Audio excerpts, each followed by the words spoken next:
வானத்தையும் பூமி அதில் உள்ள எல்லாவற்றையும் படைத்த என் அருள்நாதன் ஆண்டவராய் இயேசு கிறிஸ்துவின் இனிதான நாமத்தினால் உங்களை யாவரையும் வாழ்த்தி வரவேற்பதில் மிகவும் மகிழ்ச்சி அடைகிறேன். கொஞ்ச நேர சிந்தனைக்காக நாம் பார்க்கக்கூடிய வேத பகுதி எபிரேயர் 2ஆம் அதிகாரம் 18வது வசனம். ஆதலால் அவர் தாமே சோதிக்கப்பட்டு பாடுபட்டதினாலே அவர் சோதிக்கப்படுகிறவர்களுக்கு உதவி செய்ய வல்லவராயிருக்கிறார்.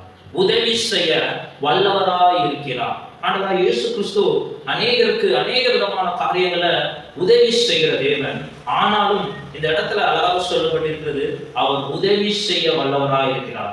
யாருக்கு உதவி செய்ய வல்லவராயிருக்கிறார் என்றால், சோதிக்கப்படுகிறவர்களுக்கு, பிசாசினால் சோதிக்கப்படுகிறவர்களுக்கு உதவி செய்ய வல்லவராயிருக்கிறார். எப்படி உதவி செய்வார் என்றால், வசனத்தின் மூலம் நமக்கு பலனை கொடுத்து உதவி செய்வார். ஒன்று, சோதனை சகிக்கிற மனுஷன் பாக்கியவான். இன்னொன்று, சோதனைக்கு உள்ள அகப்படாமல் இருக்க விழித்திருந்து ஜெபம்.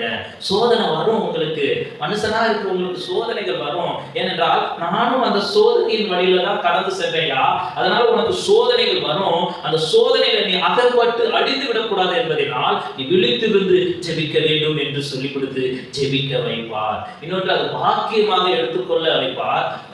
இரண்டாவதாக விழித்திருந்து ஜெபிக்கும்படி வைப்பார். மூன்றாவதாக எப்படி உதவி செய்வார் என்றால், திராணிக்கு மேல உனக்கு சோதனை கிடையாதுன்னு சொல்லுவார். ஒன்னால இவ்வளவுதான் முடியும் என்றால், கார்பினால இவ்வளவுதான் முடியும் என்றால், இவ்வளவுதான் அவனால தாங்க முடியும் என்றால், அது வரைக்கும் தான் சோதிக்க தேவன் விடுவார். அதுக்கு மேல உனக்கு சோதனைக்கு அனுமதி கொடுக்க மாட்டான். அது வரைக்கும் ஜெயிக்க வைப்பான். அதுக்கு மேல உன்னால முடியலன்னா அதுக்கு மேல உனக்கு கொடுக்க மாட்டான். ஆண்டவரே என்னால முடியலப்பா அப்படின்னு அவர் சந்நிதியில போகிற வரைக்கும் விடுவார். முடியலன்னு சொன்ன உடனே அவர் உனக்கு தாங்கிட பலன் தருவார்.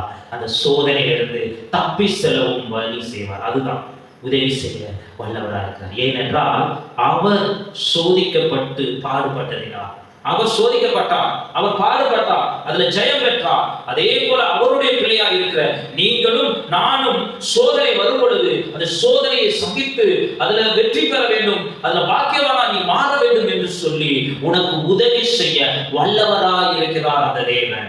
அந்த சோதனை நேரத்துல நீங்க என்னமா செய்யணும்? அழகா சொல்லியிருக்காரு பாருங்க, விழித்திருந்து ஜெபிக்கணும்.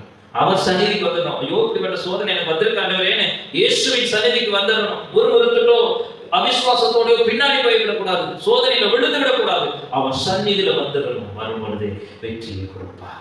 ஹல்லேலூயா.